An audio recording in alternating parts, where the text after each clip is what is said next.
In the engagement ceremony, right before the ring exchange, my fiancé said, "There's a part of my past I refuse to let go of, even if it upsets you."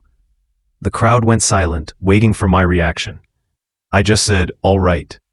And then his phone started ringing, her name flashing on the screen. I should have walked away right there, but I didn't. Because some stories, you let them finish themselves. The hall froze. His mother gasped. His father tried, and failed, to cover the phone screen with his hand. But the name was already visible to everyone in the front row. Maya. The ex he swore he'd blocked. The one he promised he wasn't in contact with. The one he said never mattered anymore. He snatched the phone off the table so fast the microphone caught the sound. People pretended not to stare, but every eye in the room tracked him as he stepped aside and answered. "Hello, why are you calling now?" He whispered, but whispers travel when a hall is silent. My mother touched my arm, ready to explode, but I held her hand and smiled. "It's fine. Let him talk." Because while he thought he was humiliating me, he had no idea that I already knew every single secret he'd been hiding, and today, I was done pretending. He walked back, trying to act normal, trying to look in control, but his face was red, his forehead shiny with sweat. He forced a laugh. Just a wrong timing. The guests didn't believe him, and the way he avoided looking at me, that was my confirmation. He wasn't sorry. He was scared. The imam asked, gently, "Shall we continue?" I nodded. "Yes, please." But he raised a hand. "Actually, maybe we need a moment. A private conversation." The guests murmured. Cameras paused. He leaned close and hissed, "Can you not embarrass me like this?" I tilted my head. "Embarrass you? You're the one taking calls from your ex at your engagement." He clenched his jaw. "Look, Maya had an emergency. She needed to talk." "Oh, but I thought you blocked her," I said softly. His face drained of color. Because that was the moment he realized. I wasn't clueless. I was calm.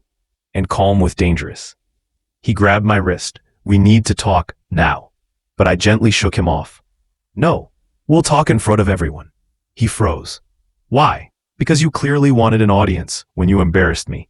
Let's finish it properly." The whispers grew louder. His mother stood furious, ready to cut the event short, but I lifted my hand. "Sit, Auntie. You'll want to hear this too." He looked like he wanted to run. And that's when I began. Slow, controlled. The kind of tone that makes people lean forward. "I'm going to tell you something all of you should know," I said, loud enough for the hall to hear. I knew about Maya. I knew he still messaged her. I knew he met her, not once, but 5 times this month. Gasps, real ones. People turned toward him as if seeing him for the first time. His mother covered her mouth. His father sat down like someone had pulled the ground out from under him. "I also know," I continued, "that he promised her he was only marrying me because our families wanted it." He stepped forward. "That's not." "Stop." My voice sliced through the room.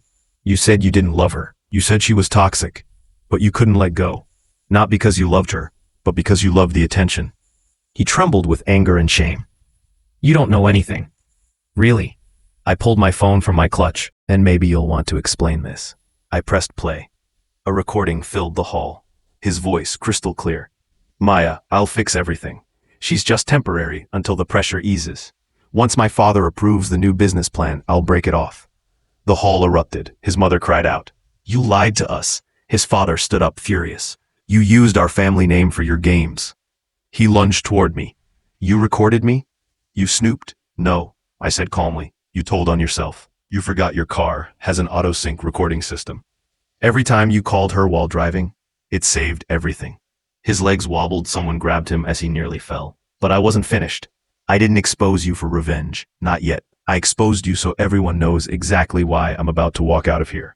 And I stepped off the stage. His voice cracked. "Don't leave, please. We can talk." I turned back. "You were never loyal, but don't worry. Your real punishment hasn't even started."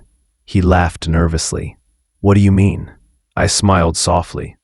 "I already contacted your father's business partners. The ones who think you're responsible and disciplined enough to handle company funds. Tomorrow morning, they'll receive the recordings, the messages, the screenshots, everything." His face collapsed. "You're ruining me," he whispered. "No, I said, stepping closer. You ruined yourself. I'm just sending the receipts. Ahal watched, breathless, as I walked out the door, not crying, not broken, but steady. Behind me, I heard him scream, "She set me up! She set me up!" His father's voice boomed back, "No, you set yourself up when you betrayed her." And that was the last thing I heard as the doors closed behind me. That was my revenge. Not shouting, not drama. Just truth, delivered at the perfect moment.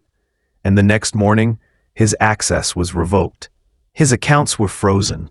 His job offer withdrawn. And Maya, she blocked him the moment she realized he had nothing left to offer her. He ended up alone, ruined by the very lies he thought he was smart enough to juggle. Meanwhile, I walked forward, free, clear, untouched, because sometimes the best revenge isn't destroying someone. It's simply letting them destroy themselves in front of the whole world while you walk away with your head held high.